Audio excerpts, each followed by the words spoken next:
Каква е нашата еколошка свест? Јас би рекол никаква. Па и стварно е така. Оти го велам то. То го велам, оти имам доста примери видено, кај што има поставено контењери, наместо да се фрлени во контењерите ѓубрињата се фрлени кај нив. Тој пример беше вчера. Друг пример имам видено, значи поставена канта, наместо да има во кантата ѓубриња, се околу неја нафрлано. Па значи тоа е жива катастрофа. Не треба така. Од друга страна, зелените површини, кои што се убави, односно кои што треба да се убави, да примуваат со нивната зелена боја, тие се сите шарени од еден куп ѓубриња што се нафрлани.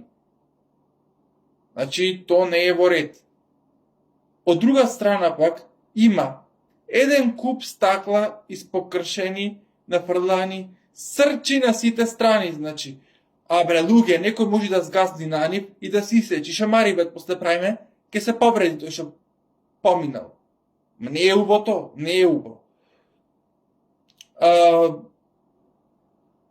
Дај пробајте барем некако да ја крените вашата еколошка свест. Продајте во контењерите, продајте во кантите, а не кај што ќе ви прдни вас.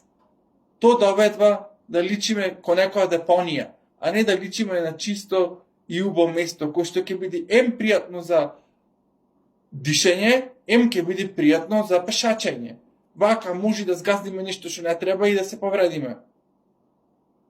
Колку и да збораме на некои луѓе, то не му иди памет, ама затоа јас мислам дека најсоодветно решение за тоа да се воведат некои казни, па тој што фрла да го репнат по джепот и да видиме после дали ќе фрла така.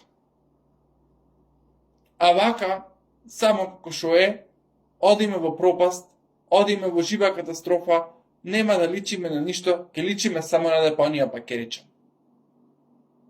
Затоа не бидете пикавци. Бидете културни луѓе, бидете луѓе со свест.